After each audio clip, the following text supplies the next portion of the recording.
Chers amis, chers compatriotes, chers camarades de lutte, bonsoir.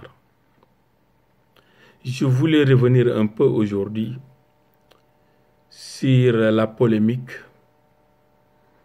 suscitée ces derniers jours sur la toile suite à un article rédigé par notre frère, le chercheur africain Tidjane Ndiaye du Sénégal, et qui est par ailleurs l'auteur du livre Le génocide voilé, qui parle de la traite et de l'esclavage des Noirs dans le monde arabo-musulman. Son article a été insidieusement et injustement attribué au président des forces progressistes de changement, en l'occurrence notre camarade Samba Thiam.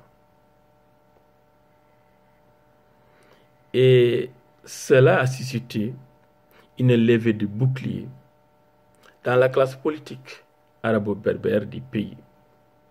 Des nationalistes arabes, des chauvins, des islamistes et autres réactionnaires en ont profité pour cracher leur haine, leur racisme primaire sur le président Samba Thiam et à travers lui notre parti politique. Ces réactions ne nous surprennent pas du tout et ne nous étonnent guère. On se souvient encore de la réaction sanglante du régime de Ould Taya après la publication du manifeste négro-mauritanien opprimé, dans lequel on dénonçait le racisme et l'esclavage en Mauritanie.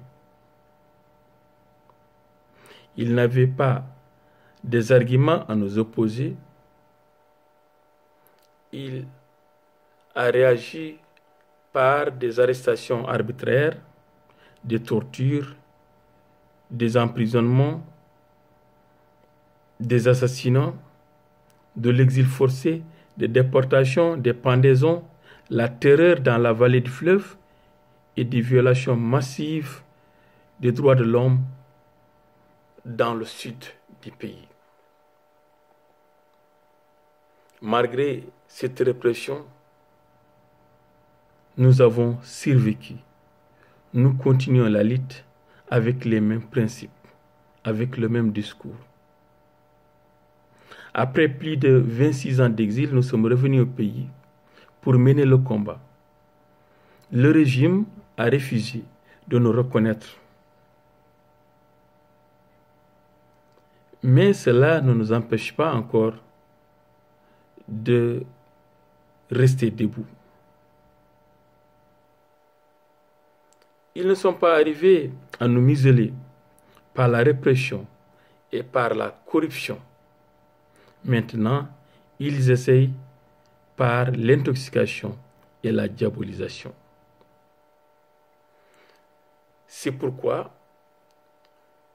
il faut comprendre ces réactions et qu'il faut les situer dans cet esprit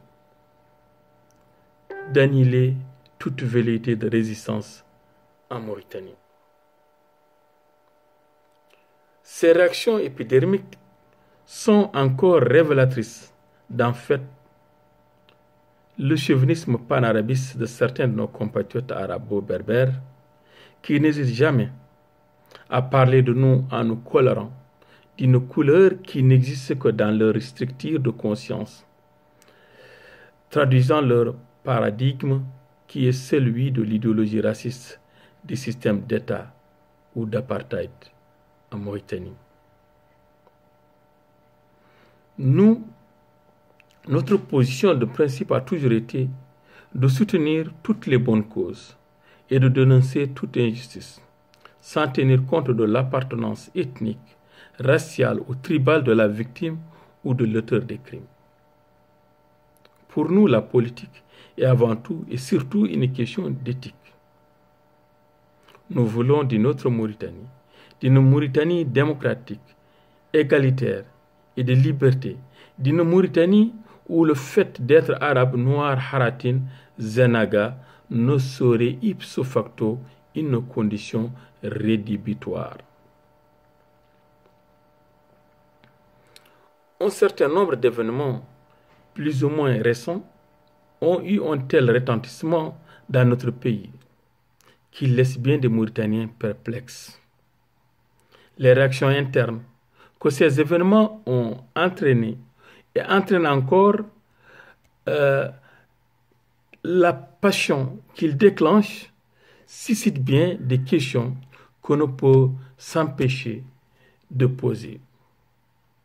On ne peut également ne pas faire remarquer que s'il est légitime, en effet, de compatir aux souffrances du peuple palestinien, syrien, irakien, car à notre sens, la compassion est normale vis-à-vis de tous ceux qui souffrent, on ne peut ne pas s'interroger sur le caractère discriminatoire et sélectif des actes posés. Pourquoi, en effet, la classe politique arabo-berbère, dans sa majorité, exprime-t-elle aussi visiblement, aussi passionnément sa solidarité avec le peuple palestinien, irakien depuis toujours, pour rester muette, sourde, aveugle devant le martyre du peuple noir victime de l'apartheid en Mauritanie? Pourquoi organise-t-on ici et là des marches, des quêtes en faveur des enfants palestiniens, irakiens, syriens, et reste-t-on indifférent devant le malheur des enfants des camps de rapatriés, anciens déportés, revenus et devenus réfugiés dans leur propre pays et privés de leur pièce d'état civil, privés de l'enrôlement discriminatoire, qui est un autre génocide que nous appelons le génocide biométrique? Comment expliquer le silence assourdissant et complice de cette même classe politique sur le sort tragique des réfugiés noirs mauritaniens qui croupissent toujours dans des camps au Sénégal et au Mali à quelques pas de la frontière? Comment encore comprendre leur silence par rapport au sort tragique des orphelins et des veuves de nos martyrs? Pourquoi jamais marche ni manifestation ne furent envisagées pour se démarquer, à défaut de les dénoncer, des actes génocidaires du régime raciste pendant les années de Blaise, dossier toujours pendant et actuel? L'acte d'humanité ou les questions de principe peuvent-ils revêtir un caractère sélectif? Pourquoi enfin les événements extérieurs ont-ils plus de retentissement chez nous que nos propres problèmes internes? Pourquoi surtout la question de l'unité nationale, question centrale et grave, ne mobilise-t-elle pas autant d'énergie? Qu'est-ce que nous importe au fait? L'insistance de la Mauritanie sur la question palestinienne ou syrienne?